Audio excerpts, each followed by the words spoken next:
खूप प्रचंड आक्रस्ताळेपणा हा मुख्यमंत्र्यांच्या अंगी आहे आणि काही करून सत्ता हवी ही जी भूक आहे ही दोन्ही उपमुख्यमंत्र्यांच्या अंगी आहे आणि ही वाटोळं केल्याशिवाय राहणार नाही असं एक सर्वसाधारण चित्र आहे. त्यांनी वास्तविक पाहता असं करू नये. या तिघांचाही एक व्यक्ती म्हणून संघर्ष आहे आणि व्यक्ती म्हणून त्यांच्या प्रवासाला बद्दल सन्मानच व्यक्त करावा लागेल. मात्र ते त्यांच्या व्यक्तिमत्वाच्या आणि त्यांच्या प्रवासाच्या अनुषंगानं वागत नाही. हे फार मोठं एक दुःख आहे. 24 नंतर तर गडी सैराट आहे. कोणताच पक्ष ठेवायचा नाही, कोणताच माणूस ठेवायचा नाही आणि अत्यंत क्रूर पद्धतीने एक बुलडोजर घेऊन ते सगळी व्यवस्था ही संपवून टाकण्यात भाजपच्या कार्यकर्त्यांच्या आमचा विचार फार त्यांच्या विरोधात येईल आणि आमची वैचारिक लढाई आहे. पण त्याही पक्षातले कार्यकर्ते आहेत. सतरंजा टाकलेले, झेंडे बांधलेले, घोषणा दिलेले. आता ही अशी त्यांच्या पक्षातले जे कार्यकर्ते आहेत हे उपाशी आणि इकडून तिकडून गेलेले आणि गुंड हे तुपाशी अशी परिस्थिती असणं हे खरोखर दुर्दैव आहे. आणि गांधींसारखे जे माणसं असतात, बाबासाहेबांसारखी जी माणसं आहेत ही माणसं काही कोणा एका आडनावाची, कोणा एका पक्षाची, कोणत्या एका देशाची नसतात आणि कधीता आपण त्यांना महामानव म्हणतो, महात्मा म्हणतो. त्यामुळे अशा महात्मांचा, महान आत्म्याचा खून करणारे जर विचारांचे अनुयायी जर निर्माण होत असतील तर निश्चित स्वरूपाची शोकांतिका आहे. देशाच्या स्वातंत्र्याचा गाभा आहे आणि महात्मा गांधींचं जे सूत्र होतं त्या सूत्राच्या अनुषंगानं जबाबदार नागरिक घडवणं. तुम्ही जगातला सर्वात मोठा पक्ष आहे, तुमच्याजवळ नरेंद्र मोदी सारखा एक नेता आहे असं तुमचं मत आहे, देवेंद्र फडणवीस हे खूप शक्तिमान आहे, देवा भाऊ असंही तुमचं म्हणणं आहे आणि एवढं सगळं मंत्रिमंडळ आणि एवढा तुमचा बोलबाला असताना तुम्ही दुसऱ्या पक्षाचे उमेदवार पळवता.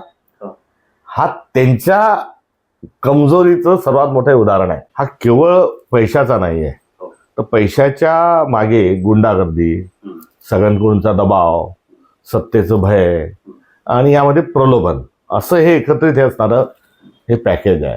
तर आमचाच प्रयोग आमच्या अंगलट हा जरूर आला आणि आपण जे बरोबर सांगितलं, भारतीय जनता पार्टीच्या विरोधात कोण, तर काँग्रेस.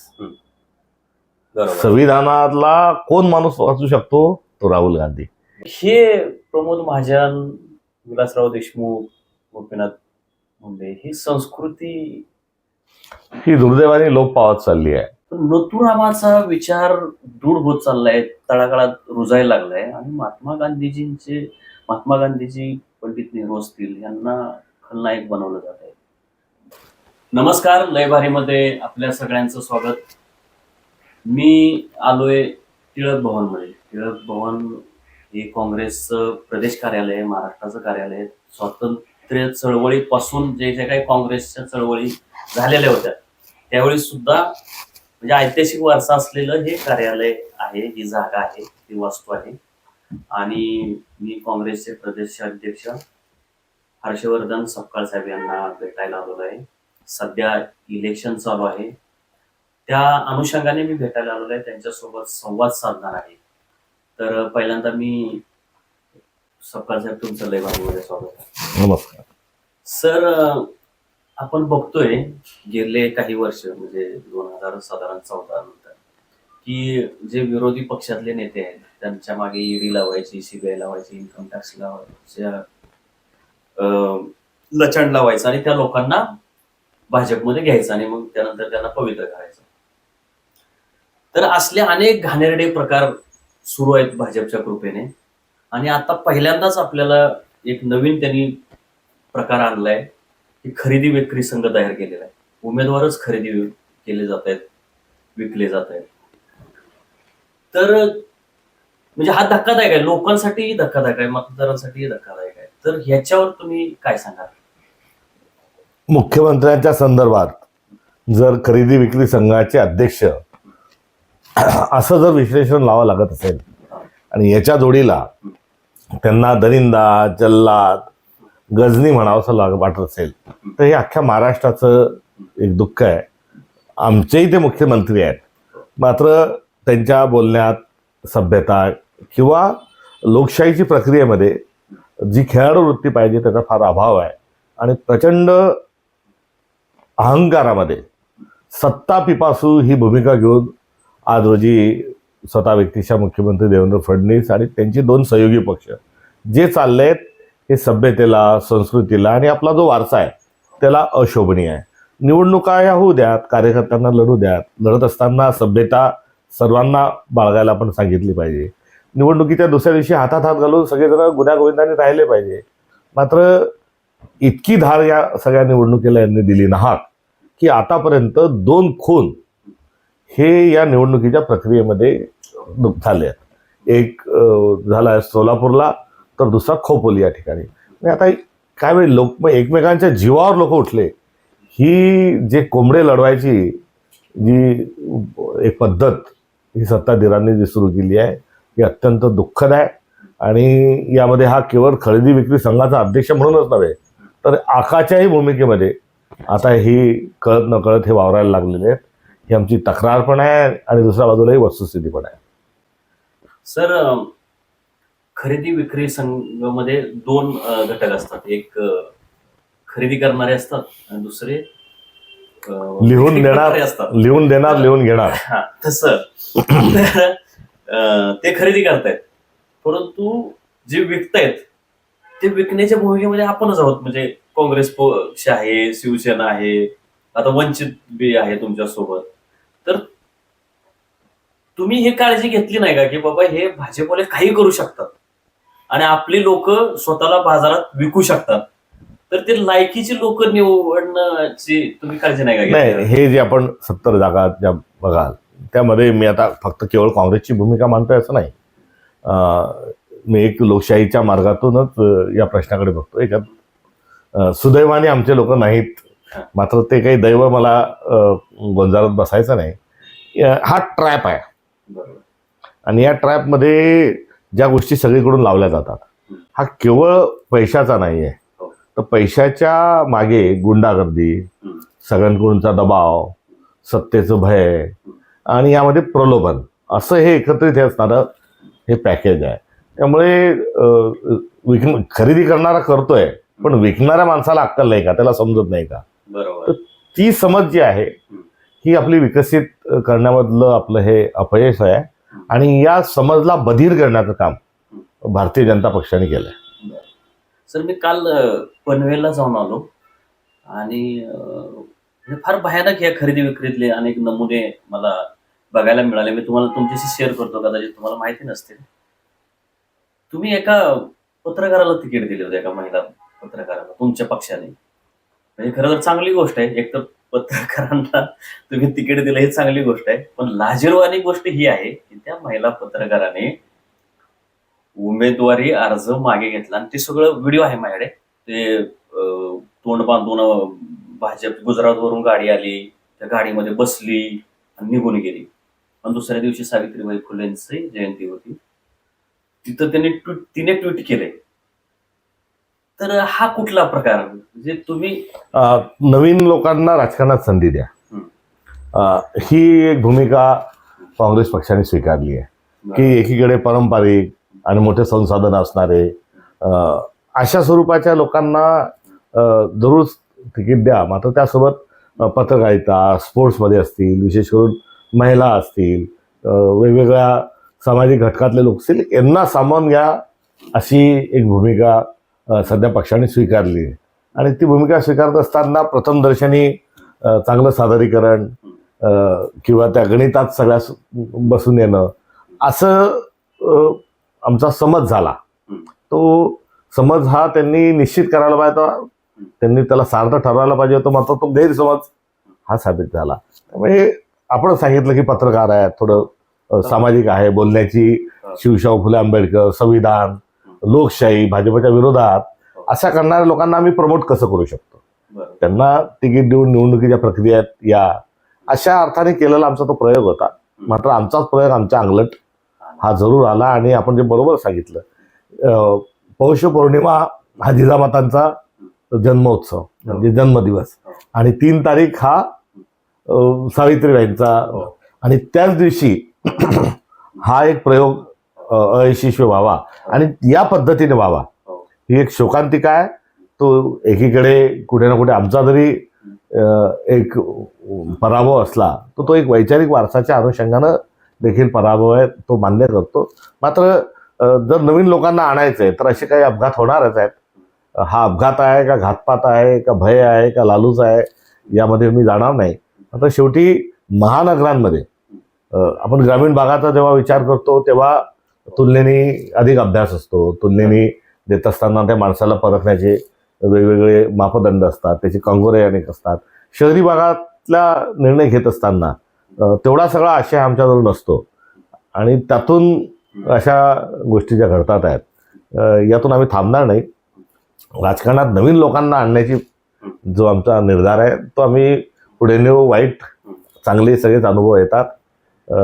मात्र विरोधकांना काय पडली आहे की तुम्ही एवढे स्ट्रॉंग आहात, तुम्ही जगातला सर्वात मोठा पक्ष आहे, तुमच्याजवळ नरेंद्र मोदी सारखा एक नेता आहे असं तुमचं मत आहे, देवेंद्र फडणवीस हे खूप शक्तिमान आहे देवा भाऊ असंही तुमचं म्हणणं आहे, आणि एवढं सगळं मंत्रिमंडळ आणि एवढा तुमचा बोलबाला असताना तुम्ही दुसऱ्या पक्षाचे उमेदवार पळवता. हा त्यांच्या कमजोरीचं सर्वात मोठं उदाहरण आहे.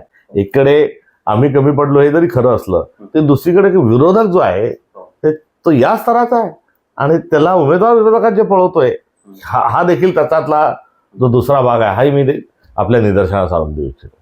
सर, मला एक असा आता प्रश्न विचारायचा आहे की तुम्ही ह्या सगळ्या पार्श्वभूमीवर मतदारांना काय मार्गदर्शन कराल? एक मजेशीर मी सांगतो एक उदाहरण, पुन्हा पनवेलकडेच येतो की तिथं भाजपच्या विरोधात शेकापचा उमेदवार होता. एक मजेशीर केस आहे. त्याचा अर्ज फायनल झालेला आहे, सगळं काही झालं, आणि ज्या दिवशी फायनल अर्ज व्हायची मुदत निघून गेली त्या दिवशी तो शेकापचा उमेदवार भाजपमध्ये प्रवेश केला त्याने. म्हणजे तो निवडणुकीच्या रिंगणात तो शेकापचा उमेदवार आहे, प्रत्यक्षात तो भाजपमध्ये हे झालाय. म्हणजे निवडणूक आयोगाची ही फसवणूक आहे. आता मतदारांनी काय करायचं? मतदारांना काय हवंय की बाबा जे सत्ताधाऱ्यांच्या विरोधात त्यांना मतदान करायचे, काँग्रेसला असेल, शिवसेनेला असेल, मनसेला असेल, त्यांची इच्छा असेल की बाबा मला भाजपच्या विरोधात मतदान करायचे. आता तिथं उमेदवारच नाही, किंवा जिथं उमेदवार हा शेकापचा उमेदवार आहे प्रत्यक्ष तो भाजपमध्ये, त्यांनी काय करायचं? हे आपण सांगितलेलं उदाहरण जे आहे त्याचं थेट उत्तराकडे जाण्याच्या आधी ही आता एक फसवी आणि हे राजकारणाला गंमत करून टाकलं, विनोद करून टाकला. म्हणजे एक गंभीर एक प्रक्रिया की ज्या to the people, by the people, from the people, ही जी फॉर द पीपल ही जी व्यवस्था चालवायची आहे ती आता अशा पद्धतीने कॅप्चर होती आहे. हे खरंच दुर्दैव आहे. शेकाप म्हणजे कम्युनिस्ट विचार. आता म्हणजे लेफ्टिस्ट पाटील एका दिवसात लेफ्टवरून लगेच राईटवर माणूस चालला जातो. तर हा लेफ्टिस्ट तुम्हाला चालला कसा आणि या लेफ्टिस्टलाही ते राईटिस्ट चालले कसे, हे म्हणजे हे समजून घेण्याच्या पलीकडचं आहे. आता याच्या मूळ जी मेक आहे, जी देशाच्या स्वातंत्र्याचा गाभा आहे आणि महात्मा गांधींचं जे सूत्र होतं त्या सूत्राच्या अनुषंगानं जबाबदार नागरिक घडवणं, ही यामध्ये आपण कुठे कमी पडलोय का? हा एक सार्वत्रिक एक पडणारा या प्रश्नाकडे येणार होतो सर. आपण नागरिक आहोत, नागरिक आहोत म्हणून आपण मतदार आहोत. आपण थेट मतदार नाही. पहिल्या गोलमेज परिषदेला महात्मा गांधी जेव्हा गेले तेव्हा चर्चिलनी खूप त्यांची उपहास केला आणि सर ते शेवटी म्हटलं की आम्ही आहोत म्हणून तुमचा देश चालतोय वगैरे वगैरे, उपकार आमचे माना की आम्ही तुमच्यासारख्या अनसिव्हिलाइज लोकांसाठी एवढं करतोय.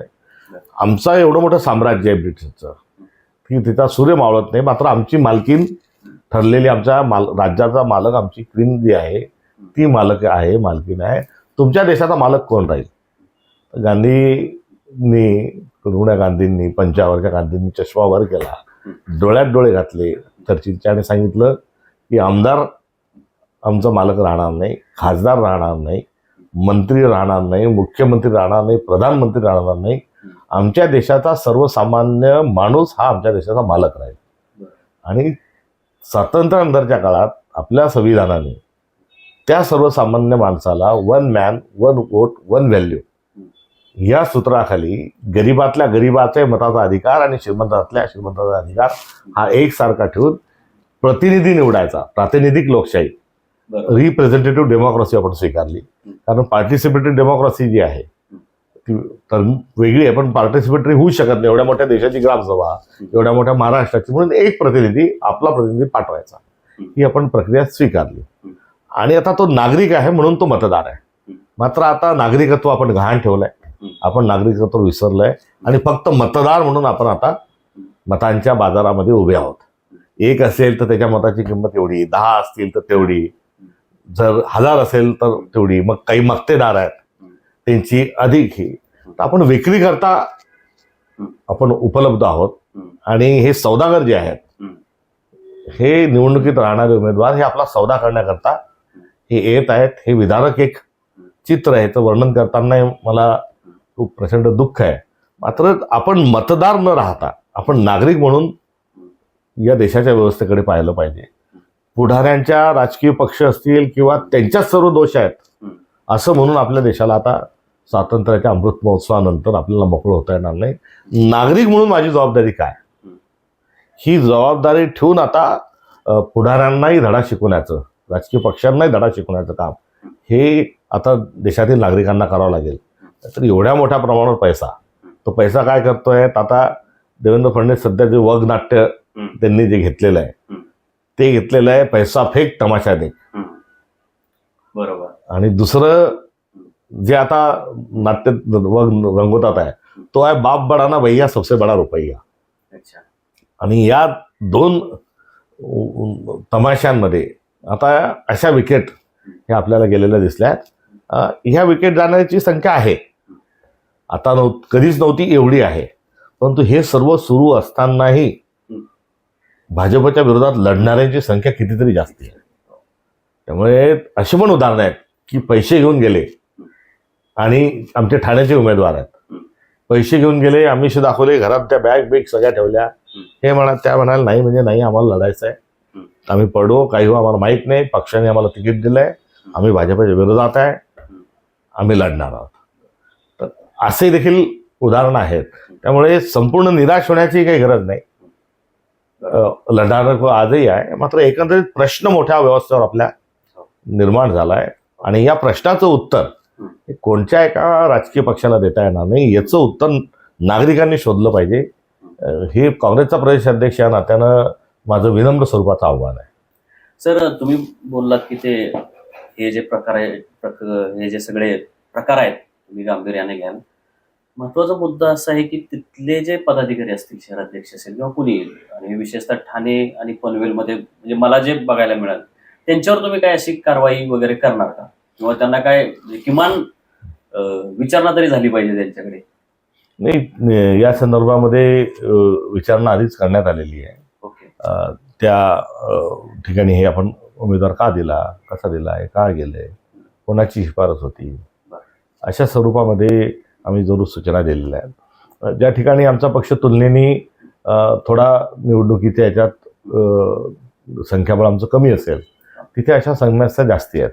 जिथे संख्याबळ आमचं मजबूत आहे तिथे सर्वसाधारणपणे अशा गोष्टी या घडून येत नाही. कारवाई हा छोटा विषय आहे. अच्छा. हां, पण कारवाई जी माणसं आहेत, जे निर्णय घेतात आहे, त्यांच्या पाठीशी पण उभं राहण्याची आवश्यकता आहे. अच्छा. पण त्यांनाही फसवलं असेल. त्यांनाही फसवण्याचा माणूस, इथली आमची लोक चांगली आहेत, त्यांचा हेतू चांगला आहे. बरोबर. त्यामुळे त्यांनी जे केलं असेल त्यांच्या पाठीशी पण उभं राहण्याची भूमिका ही आम्हाला घेतली पाहिजे. नाहीतर मग नो वर्क नो मिस्टेक, कोणी कामच करणार नाही. आणि दरवेळेस काम करायचं, चुका होणार आहेत, फक्त एकच चूक वारंवार करायची नाही. बरोबर. सर, तुम्ही महात्मा गांधीजींचा उल्लेख केला. म्हणजे ज्यावेळी आपण जुनी पुस्तकं वाचतो, महात्मा गांधीजी, नेहरू असतील, हे त्यावेळी त्यांच्या काळामध्ये ते हिरो होते, देशात हिरो होते, जगात हिरो होते ते. आज परिस्थिती अशी आहे की हे जे काही हिंदुत्ववादी आहेत, पक्ष आहेत, त्यांच्या संघटनेत, ते ह्यांना बदनाम करतायत. आणि नथुरामाचा विचार, म्हणजे हे जे प्रकार चालू आहेत हे सगळे नथुरामी विचार आहेत. हे पण नथुरामाचा विचार दूर होत चाललाय, तळागाळात रुजायला लागलाय, आणि महात्मा गांधीजी, पंडित नेहरू असतील, यांना खलनायक बनवलं जात आहे. तर हे ह्याकडे कसं बघतात? म्हणजे महात्मा गांधीजींचा विचार जर खलनायक बनत असेल तर हे घातक आहे ना देशासाठी, समाजासाठी. तुम्ही कसं रोखणार आहे? निश्चित घातक आहेच. आणि ती सर्वात महत्वाची जबाबदारी तुमची आहे, म्हणजे काँग्रेस हो पक्षाची. हो हो. गांधी हे वैश्विक आहे. गांधींचा पक्ष आमच्या पक्षात होते हे आमचं भाग्य आहे. गांधींसारखे जे माणसं असतात, बाबासाहेबांसारखी जी माणसं आहेत, ही माणसं काही कोणा एका आडनावाची, कोणा एका पक्षाची, कोणत्या एका देशाची नसतात. बरोबर. आणि कधीता आपण त्यांना महामानव म्हणतो, महात्मा म्हणतो. त्यामुळे अशा महात्मांचा, महान आत्म्याचा खून करणारे जर विचारांचे अनुयायी जर निर्माण होत असतील तर निश्चित स्वरूपाची शोकांतिका आहे. बरोबर. मात्र ह्या वैचारिक लढाई आहे, यामध्ये आम्हाला आमची वैचारिक भूमिका घेऊन पुढे गेलं पाहिजे. आज रोजी राहुल गांधी ज्या पद्धतीने काम करतात आहे, हे हे त्याचं एक आज उदाहरण आहे. आणि हा जो रायटिस्ट जो विचार आहे हा जगभरात आज उचलला गेलेला आहे कुठेतरी. त्यामुळे हे वैश्विक हे आलेलं जे वादळ आहे, वावटळच म्हणू त्याला, वादळ वगैरे नाही, हे क्षमल्याशिवाय राहणार नाही. शेवटी लढाई जी आहे ही फार जुनी चालली आहे. आणि या लढाईमध्ये सत्यमेव जयते नावाचं जे सूत्र आपल्या संविधानात आहे त्याचाच जरूर विजय होत राहिला. त्यामुळे काळ बाका आहे, आव्हान आहे, आणि ही लढाई आम्ही लढू. आम्ही कशाला, आपण सारे मिळून लढू. हो बरोबर, आमची जबाबदारी आहे. सर, नरेंद्र मोदी तुम्ही बघा की ते ज्यावेळी पहिल्यांदा पंतप्रधान झाले त्यावेळी रायगडावर गेले होते. तिथं त्यांनी काय ध्यानधारणा केली, आपल्या भाषेत विपश्यना केली. त्यानंतर काय झालं, समुद्रातला पुतळा काय शिवाजी महाराजांचा उभा राहिला नाही. ते रायगडाच्या पुनर्विकासाचं काम सुरू होतं, ते नीट झालं नाही. एक पुतळा तिकडे पडला सिंधुदुर्गमध्ये. हे बी शिवाजी महाराजांचं उदाहरण सांगितलं. आंबेडकरांच्या बाबतीत त्यांनी संविधान डोक्याला लावलं, प्रत्यक्षात संविधान मोडीत काढलं. पार्लमेंटच्या पाया पडले, पार्लमेंट बी मोडीत काढलं. आंबेडकरांच्या बाबतीत हे झालं. त्याच्यानंतर गांधीजींच्या बाबतीत नाव ते गांधीजींचं घेतात. सुरुवातीला तर फार नाव घेत होते. बाहेरून कोणी आले पाहुणे तर ते पहिल्यांदा समाधी स्थळावर गांधीजींच्या घेऊन जातात. प्रत्यक्षात मात्र ते उलटे वागतात. आता ताजं गेल्या 2-3 दिवसात त्यांनी आता गौतम बुद्धांचं नाव घ्यायला सुरुवात केली. मला आता धोका वाटायला लागले की आता संकट गौतम बुद्धांवर आहे. तर ही जी विचारधारा आहे की बाबा मुंह में राम बगल में छुरी, ह्याचं कसं तुम्ही विश्लेषण कराल? आणि हे घातक आहे, समाजासाठी, देशासाठी घातक आहे. हे समजून घेतलं पाहिजे. हा ट्रॅप हा केवळ रायटिस्ट विचारांचा ट्रॅप नाही आहे. हा विचार मजबूत होतोय किंवा या खोटारडा आणि फेकू माणूस एवढं पदावर बसते, हे एवढा पुरता मर्यादित नाही. या विचाराला जे इंधन आहे ते भांडवलदारांचं आहे. अंबानी, अदानी, ती भांडवलदार जी आहेत आणि ती सर्व ज्यांचे या देशाच्या संसाधनावर ज्यांना ताबा पाहिजे, या देशाचा नियम जसा बनला पाहिजे, ही सर्व मंडळी यांना artificial intelligence, social media, main stream media या माध्यमातून यांचं उदात्तीकरण करत आहे. आणि मूलभूत जे प्रश्न आहे त्याकडे रितसर दुर्लक्ष करतात आहे. धर्म जी अफूची गोळी आहे ती रोज सगळ्याला हे देशाला देतात आहे. तेव्हा मोदी जे आले तेव्हा त्यांनी काय सांगितलं की दरवर्षी 2 कोटी रोजगार देऊ. 12 वर्ष झाले, 24,000 रोजगार कुठे आहेत हे आपण विचारायला पाहिजे. त्यांनी सांगायला पाहिजे, सांगत नाही. 100 स्मार्ट सिटी 5 वर्षात बनवू, त्याची यादी कुठे आहे? कोणते 100 स्मार्ट सिटी झाल्या की ज्या एकदम आंतरराष्ट्रीय शहरांपेक्षा चांगल्या होईल? ती कोणती गावं होती ती सांगा. शेतकऱ्याच्या मशागत खर्चाच्या 1.5 शेतमालाला भाव देऊ, तो कुठे आहे? त्यानंतर कृषी आधारित उद्योग जे आहेत त्याचं मोठं आलान करू, फलान करू, ते कुठे आहे? प्रत्येक माणसाच्या खात्यात 15-15 लाख टाकू, ते कुठे आहे? ना खाऊंगा ना खाणे दूंगा, ते कुठे आहे? चौकीदार म्हणून आपण राहिले, मग 300 किलोमीटर आत येऊन पहलगामला गोळीबार करून पुन्हा वापस चालले जातात आतंकवादी. चौकीदार का झोपा काढत होता का? 300 किलो आरडीक्स पुलवामामध्ये येऊन बॉम्बस्फोट होतो, चौकीदार काय झोपा काढत होता का? तर ही सर्व जी प्रश्न आहेत या आणि ते प्रश्नांचं राज्यपालांना गप केलं त्यांनी ते बोलायला. हो. आणि हे सर्व जे आहे एका एका मोठ्या कारस्थानाचा तो भाग आहे, षडयंत्र आहे. आणि यामध्ये केवळ हा जातीवादी विचार नाही, तर जातीवादी विचार आणि पुंजीपती यांचं हे अलायन्स आहे. अच्छा. आणि त्यातून हा प्रोपोगंडा जो आहे हे झूठ को परोसे जा रहा है. सर आता हे आपल्यासारखे जे विचारी लोक आहेत, चळवळीतले लोक आहेत, हे आपल्याला दिसतंय स्पष्ट की म्हणजे ज्या पद्धतीने यांची हे सत्ता राबवत आहेत हे फार घातक आहे. विशेषतः बहुजन वर्गासाठी 18 पगड जातीचा तर सत्यानाश होऊ घातलेला आहे.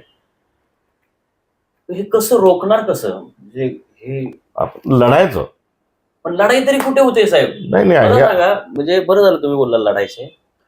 महात्मा गांधीजींची जी अहिंसावादी चळवळ होती त्यावेळी तर काही सोशल मीडिया नव्हता, काही नव्हता, तरीही ती तळागाळात पोचायची. ब्रिटिशांना परेशान होऊन जायचे की बाबा हे चळवळ, ही आंदोलनं रोखायची कशी, हे हा असहकार त्यांचा रोखायचा कसा. आज राहुल गांधी लढतायत, पण दुसरे म्हणजे आपल्या महाराष्ट्रापुरतं बोलायचं झालं नाही, तर तेवढे म्हणजे तेव्हाही तो संसार होता, आपण तो त्या तळागाळात पोहोचत हा नाही. सत्याचा आणि विचारांची लढाई होती. हो. आपण या विचारांच्या लढाईमध्ये गेलो तर सर्वात पहिली जी क्रांती आहे ती तथागत गौतम बुद्धांनी केली होती. हा. तर बुद्धांच्या सोबतही काही अनुयायी एवढे त्यांच्याजवळ नव्हते, पण त्यांनी जो विचार दिला तो नंतर खूप विस्तारित होऊन गेला. महावीरांनी क्रांती केली. त्यांनी या सगळ्या जातीवादी या मनुवाद्यांपासून वेगळी चूल की त्यांच्याशी पटत नाही म्हणून बौद्ध धर्म स्थापन झाला. बरोबर. म्हणून महावीरांनी जैन धर्म स्थापन केला. बरोबर. तर ही जी शृंखला आहे, शिवाजी महाराजांनी जरूर मावळ्यांना सोबत घेतलं, मात्र त्या ठिकाणचे सर्वच लोक काही शिवाजी महाराजांसोबत हे आले नाही. सावित्रीबाई फुले जेव्हा शाळेत शिकवायच्या गेल्या तर फार कमी मुली शाळेत होत्या. दगड मारणारे, शेण मारणारे हे जास्ती होते. हा स्वातंत्र्य संग्रामही जो आहे तो भारताचे सगळेच नागरिक स्वातंत्र्यासाठी जेलमध्ये नाही गेले. बरोबर. त्या लोकसंख्येच्या फार तुलनात्मक आपण केलं तर कमी लोकांनी तो संघर्ष केला. त्यामुळे मास मुवमेंट वगैरे आपण जे काही सगळं म्हणतो ह्या सगळ्या लोकांच्या मनामनातल्या आणि विचारचक्रातल्या या गोष्टी आहेत. आणि त्या अनुषंगानं सुरुवात झालेली आहे. जसं आपण उल्लेख केला भारत जोडो यात्रा तिचा आहे. त्यानंतर आज भांडणं म्हणजे काय की संघर्ष जो आहे हातात लाठाकाठ्याचा संघर्ष हा आपला वैचारिक क्रांतीत बसत नाही. आपण आपल्या भूमिकेवर ठाम राहणे, आपण प्रत्येक गोष्टीचा निषेध नोंदवणे, आपण त्यांच्या मिलीभगतमध्ये सहभागी नसणे, वेळोवेळी आपण जे चुकीचं जे होत असेल त्या ठिकाणी आपण आपला सत्याची भूमिका जी आग्राची ती करणे. अशा पदयात्रा ह्या ज्या जशा होत्या तशा आता यथाशक्ती यथासामर्थ्य सध्या सुरू आहेत. आणि हीच एक नाण्याची दुसरी बाजू आहे. भारतीय जनता पार्टीच्या विरोधात कोण, तर काँग्रेस. संविधानातला कोण माणूस असू शकतो, तो राहुल गांधी. ही जी एक ओळख आहे ही या सगळ्या संघर्षाची फलश्रुती आहे. आणि आज तेवढी विश्वासार्हताही काँग्रेस जवळच आहे. बरोबर. आणि आजही नगरपालिकेच्या निवडणुकीत आम्हाला तुलनात्मक यश कमी आलं, मात्र क्रमांक 1 आणि क्रमांक 2ची जर उमेदवारांची संख्या जोडली तर आम्ही सर्वात अधिक आहोत. बरोबर. त्यामुळे सत्ता हे सर्व काही नाही.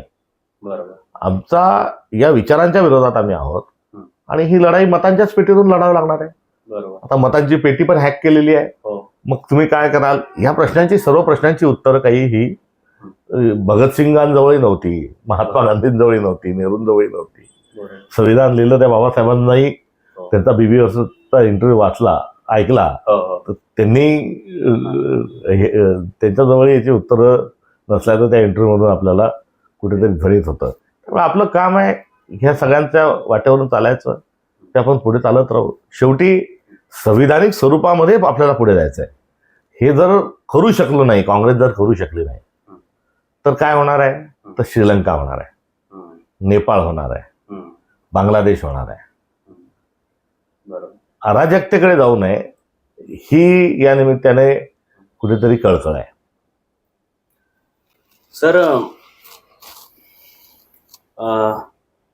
तुम्ही आतापर्यंत अनेक मुख्यमंत्री पाहिले असतील. मी साधारण मला जे मुख्यमंत्री आठवत आहेत ते सुधाकर नाईक यांच्यापासूनचे आठवत आहेत. परंतु आता जे मुख्यमंत्री आहेत म्हणजे असला मुख्यमंत्रीच मी बघितला नव्हता. म्हणजे थापाडे आहेत, कारस्थानी आहेत, आखरास्थाळी आहेत. तर तुम्ही माझ्यापेक्षा जास्त मुख्यमंत्री बघितले असतील. तर ह्या महाराष्ट्राच्या नशिबी अगोदरचे आलेले मुख्यमंत्री आणि हे मुख्यमंत्री आताचे काय तुम्हाला फरक दिसतोय? आतापर्यंतचे सर्व साधारणपणे जे मुख्यमंत्री होते त्यात कमी जास्ती असेल, मात्र एक सर्वसमावेशक एक भूमिका महाराष्ट्राची राहायची, कारण ती या मातीचा संस्कार आहे. ते देवेंद्र फडणवीसांच्या 2024 नंतरच्या कारकिर्दीत ती सर्वसमावेशकता अजिबात आढळत नाही. तू म्हणाल असं काय, तर 14 ते 19 मध्ये त्यांच्या बोलण्यात, त्यांच्या एकंदरीत देहबोलीत आणि कुठेतरी एक हा महाराष्ट्राचे आपण आहोत म्हणून एक थोडी सभ्यता ही त्यांच्यामध्ये होती. कुठेतरी पक्षाच्या पलीकडे बघण्याची त्यांची भूमिका होती. विचाराची मतांची भिन्नता असतानाही तो जोपासण्याच्या अनुषंगाने कुठेतरी त्यांच्याकडून अल्पसा का असेना प्रयत्न आढळून येतो. 24 नंतर तर गडी सैराट आहे.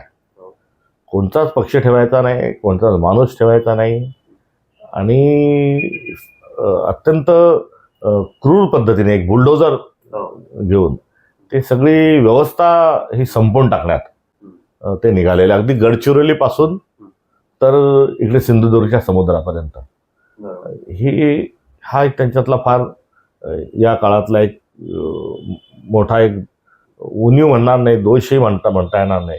त्यांनी असं करायला नको, कारण लगातार 5 वर्ष संपूर्ण पूर्ण करण्याची मिळालेली त्यांना संधी, मग उपमुख्यमंत्री, आता मुख्यमंत्री, अशा सगळ्या माणसांनी एक छाप आपली सोडून जायला पाहिजे.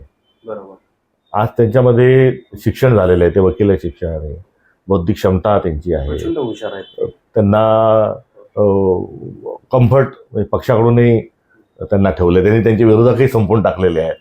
अशा याच्यामध्ये त्यांच्याकडून औदार्याची, जबाबदारीची, एक सर्वसमावेशकची, शिवशाहू फुले आंबेडकरांचा विचार जरी ते त्यांच्या संघाच्या विचाराचे असतील तरी ज्या पद्धतीने संघाचे असू नये, नितीन गडकरीजींच्या संदर्भामध्ये आपण टीका करू शकत नाही. बरोबर. तशा पद्धतीनं त्यांनी त्यांचं किरदार जो आहे हा ठेवला पाहिजे, अशी माझी त्यांना विनंती आहे. तर हे भाजप म्हणजे पूर्वी अशी ओळख होती की भाजप, महाराष्ट्रातला भाजप प्रमोद महाजन, गोपीनाथ मुंडेंचा आणि त्यानंतर नितीन गडकरी ह्यांच्या नेतृत्वाखाली एक सभ्य पक्ष होता.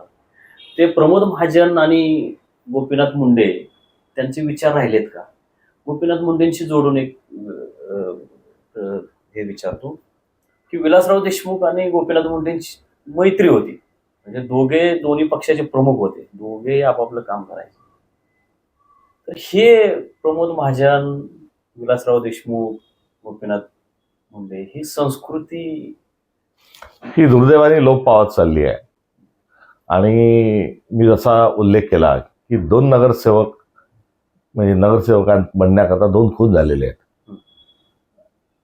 आता इथे जर हे आहे तर वरचं काय, एकमेकांकडे न बघणं, एकमेकांवर कटाक्ष चुकीचे टाकणं, सत्ताच्या आतलेच जे लोक आहेत त्यांच्याही अंतर्गत खूप लाथाळ्या असणं, गँग ऑफ ट्रिपल इंजिन सरकार असं आम्ही जे टीकेचा भाग म्हणून म्हणतो, ते सत्याचा अंश आहे ना.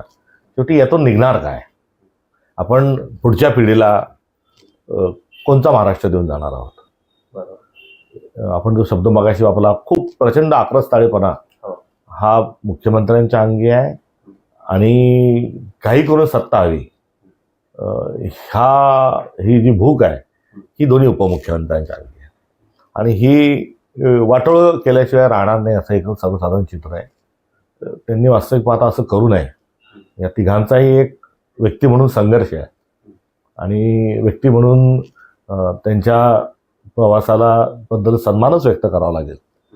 मात्र ते त्यांच्या व्यक्तिमत्वाच्या आणि त्यांच्या प्रवासाच्या अनुषंगाने वागत नाही, हे फार मोठं एक दुःख आहे. आता एकनाथ शिंदे साहेब येतात, ॲटो चालवतात, हं. कर्तृत्व सिद्ध करतात, इथपर्यंत येतात. हं.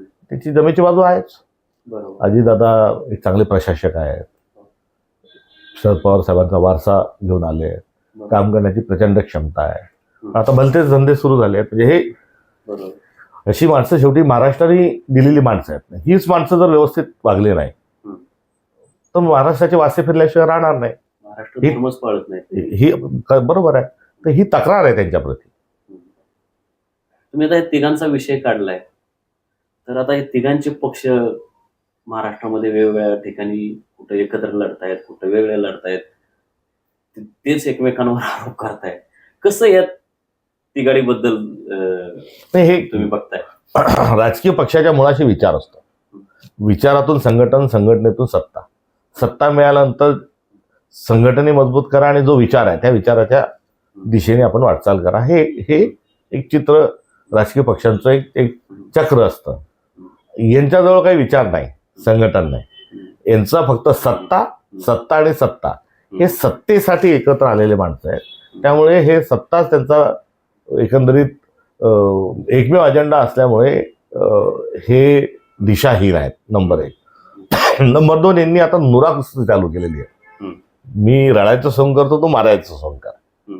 आता तुम्हाला एकमेकांवर जर टीका करायची आहे आणि तुम्ही जर एकमेकांचे भ्रष्टाचार आणि फार वाबाडे काढता तर पहिले मंत्रिमंडळातून बाहेर पडा आणि मग खुशाल अजितदादा आणि एकनाथ शिंदेंनी मंत्रिमंडळाच्या बाहेर पडावं आणि सरकारवर टीका करावी देवेंद्र फडणवीसांवर. देवेंद्र फडणवीसांनी यांच्यावर टीका भाषणातून करण्याच्या ऐवजी त्यांनी सरकारमधून यांना बडतर्फ करावं आणि मग यांच्यावर टीका करावी. तिथे आम्ही भाऊ सोबत खाऊ आणि सभांमध्ये गेल्यानंतर ढाव येऊ ठेव करेंगे असे जे भाषणं करतात हे महाराष्ट्रातल्या लोकांना मूर्ख बनवण्याचा यांचा कार्यक्रम सुरू आहे.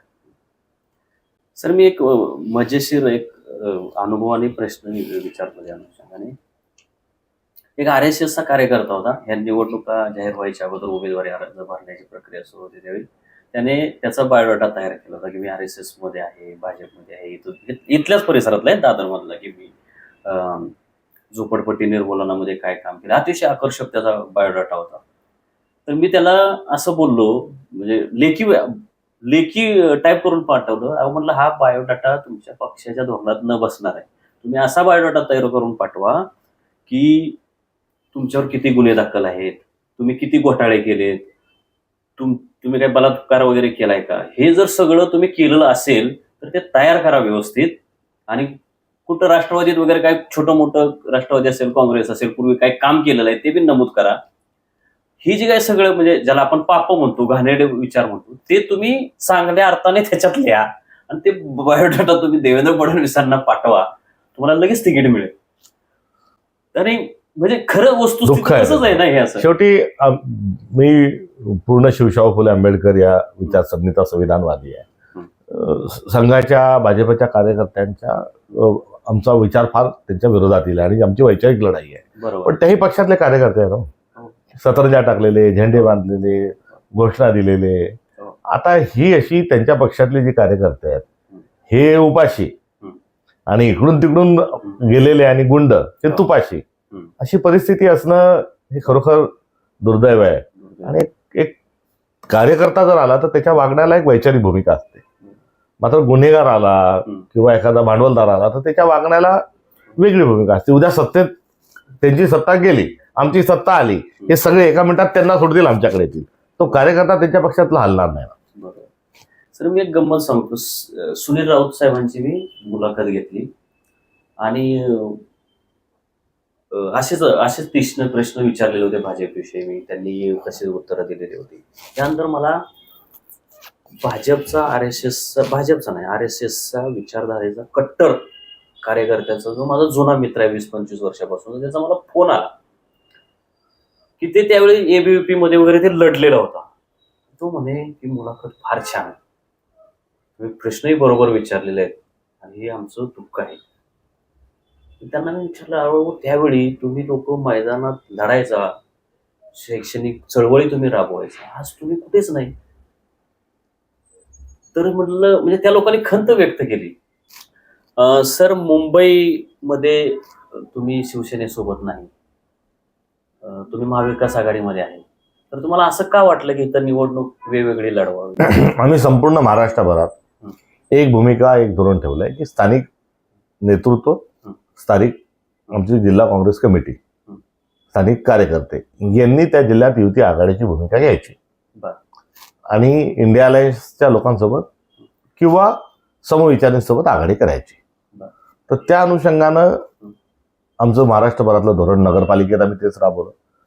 बऱ्याच ठिकाणी आम्ही स्वबळावर लढलो, बऱ्याच ठिकाणी आम्ही आघाडीत लढलो, काही ठिकाणी आम्ही मित्रपक्षांच्या सोबत समविचारांच्या सोबत आम्ही गेलो.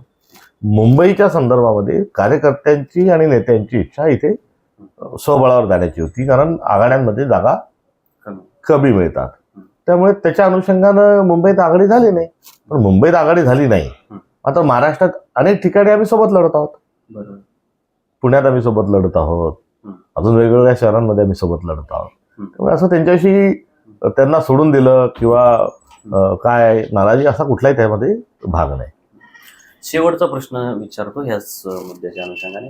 पण तुम्ही मुंबईत स्वतंत्र लढल्यामुळे फायदा कोणाला होईल, तोटा कोणाला होईल? म्हणजे तुम्ही समोरासमोर जर तुमचे उमेदवार आले तर मतं फुटतील ना, त्यांची फुटतील किंवा तुमची फुटतील? आम्ही नगरपालिकेमध्ये याच धोरणाच्या अनुषंगाने लढलो. कमी अधिक प्रमाणात असंच धोरण हे राष्ट्रवादीचंही होतं, शरद पवार साहेबांचं आणि उभाटाचं होतं. आम्ही आमच्या धोरणामध्ये पुढे गेल्याचं दिसून येतं आणि ते जे आहेत आघाड्या झाल्यानंतरही अनेक ठिकाणी पराभव झाला. त्यामुळे असं सरसकट टेबलवर बसून आपण ज्या पद्धतीने आखणी करतो तसं काही नाही. शेवटी आमची मतं हे आमच्याजवळच राहिली पाहिजे. आमची मतं ही शिफ्ट होतात, त्यांची मतं होत नाहीत असं पण काही लोक बोलतात. मात्र त्याच्या खुलात आणि त्याच्यावर मी टिप्पणी कोणती करणार नाही. यामध्ये पक्ष आहे, हे आमचं चिन्ह आहे, आमचे कार्यकर्ते लढायला तयार आहे. शेवटी संघटनेला ताकद देणं हे देखील फार महत्वाचं आहे. धन्यवाद सर. तुम्ही चांगला मला विस्तृत वेळ दिला, विस्तृत मुद्दे मांडले आणि पहिल्यांदाच तुम्ही प्रदेशाध्यक्ष झाल्यानंतर मी पहिल्यांदाच तुम्हाला भेटलो. चांगली मुलाखत तुम्ही मला दिली. मी तुम्हाला विनंती करेन की जो तुम्ही ज्या विचारधारेचे नेतृत्व करता, तुमचा ज्या विचारधारेचा पक्ष आहे तीच माझी विचारधारा, म्हणजे पक्षाच्या अर्थाने नाही म्हणत, पण गांधी नेहरूंची विचारधारा आहे, शिवशाहू फुले आंबेडकर विचारधारा आहे आणि ती मी दैबारीच्या माध्यमातून लोकांपर्यंत पोहोचवत असतो. पुढच्या काळात आपण हा विचार पुढे नेण्यासाठी वारंवार भेटत राहूया. तुम्ही मला वेळ देत जा. मी काही विकलेला पत्रकार नाही, त्यामुळे हा विचार आपल्याला लोकांपर्यंत पोहोचवता येईल. धन्यवाद सर.